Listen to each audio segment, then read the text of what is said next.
Bubba Wallace and Ryan Blaney were neck and neck, both desperate to win. Their hopes and dreams were crushed in an instant by a massive collision that sent them both careening toward the finish line. Now, as they reflect on that tragic moment, they explain who is to blame for Talledega's penultimate lap wreck. With the 2023 season just around the corner, Bubba and Ryan know that they need to score a win to prove a point to the fans and themselves. Will they be able to redeem themselves and reclaim their place on the podium? Only time will tell, but for now, let's dive deep into today's video on NASCAR Zone. But before we dive into that, do subscribe to our channel and hit the like button.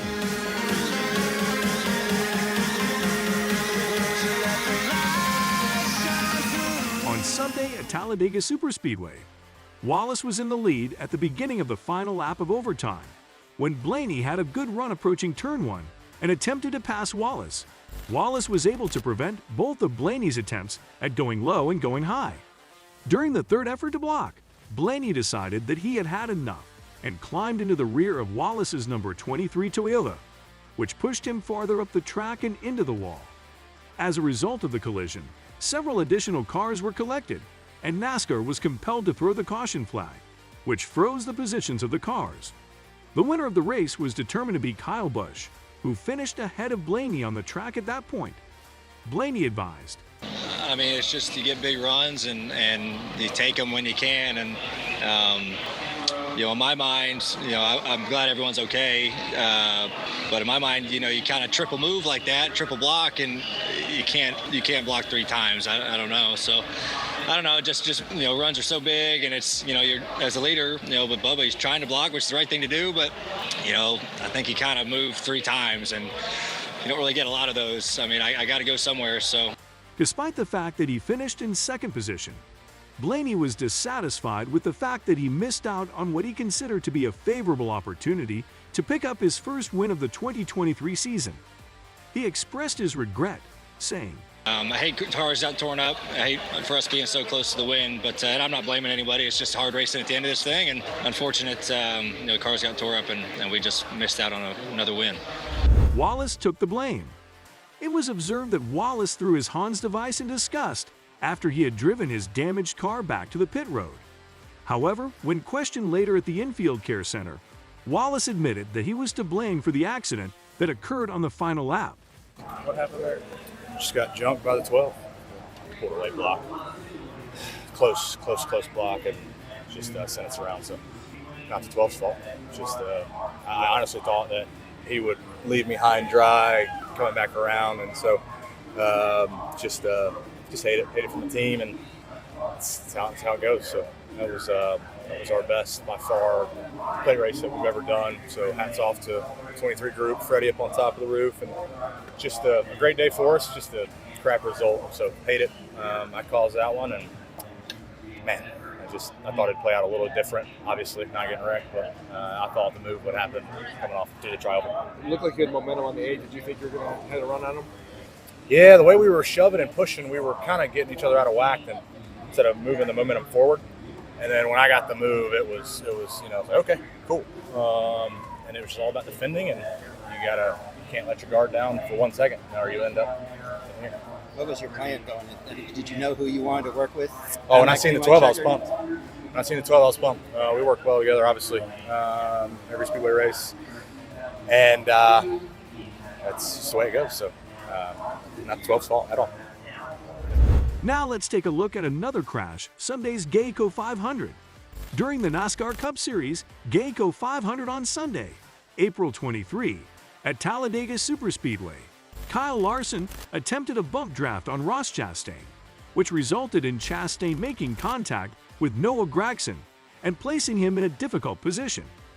While Gragson slammed head-on with the outside wall, Larson took a sharp turn to the inside of the track. Then, at the precise moment when everything appeared to be returning to normal, Larson's number 5 Chevrolet Camaro sped back across the track and collided heavily with Larson. Fans were on the edge of their seats as they watched the high-speed collision between Larson and Preece, noting that they can take a significant hit and still emerge from the vehicle unscathed. The impact of the incident caused the roll bars on the passenger side of Larson's vehicle to become bent. Thankfully, both Larson and Preece were able to be checked out of the infield care facility after receiving treatment there. Kyle Larson will soon get his Indy Car Seat installed as he gets ready to race in the Indy 500 for the first time in 2024. Kyle Larson, a prominent driver for Hendrick Motorsports, will not be participating in the driving portion of the Indy 500 next month. However, he will undergo a seat fitting at the Indianapolis Motor Speedway. Larson said during NASCAR Cup Series qualifying at Talladega Superspeedway that he will get a custom-fitted IndyCar cockpit in the next few weeks so he can be ready for his Indy 500 start with Arrow McLaren next year. Larson said, "I don't know other plans outside of that yet, but at least having the seat, insert ready to go, and all that for if something does come up for a test. So I'm excited about that. It's exciting, and I look forward to hopefully learning as much as I can over the next couple of months, but then even past that." What are your thoughts on Kyle Larson and Ryan Preece's dreadful high-speed crash? Let us know in the comments section below. Be sure to hit the bell button and subscribe to our channel to get the latest updates. McLaren Racing CEO Zach Brown stated that he planned to have Larson test at the Laura Chevrolet this year and attend an IndyCar race to gain a sense of the Arrow McLaren process. In May of the previous year, Larson made his first trip to Indianapolis Motor Speedway in the previous 10 years. He went there as a race day guest for Chip Ganassi Racing for 2013 Indy 500. After yet another exciting race at Talledega, the teams and drivers may finally let out a sigh of relief. On Sunday, Kyle Busch prevented a disaster and ended up being in the right spot at the right time, which led to him collecting his second win of the season. Even though Busch only led 3 of the race's total 188 laps, those 3 laps proved to be the decisive ones. The 11th and last race of the season will take place in the eastern part of the country, capping off an action-packed month of April. The drivers overcame the obstacles that awaited them in Talladega, but now they must contend with a different kind of opponent. Since the first NASCAR Cup race at Dover Motor Speedway in 1969, which Richard Petty won, the track has played host to more than 100 of these high-stakes competitions. The Monster Mile is not an easy track to conquer, and on the following Sunday, every driver will face challenges of some kind in order to complete the race. The veterans will start off with a little advantage in this competition, but there are no assurances they will win. On the 1-mile oval, Busch, Kevin Harvick, and Martin Truex Jr. each have 3 triumphs, and Chase Elliott has 2 victories to his name.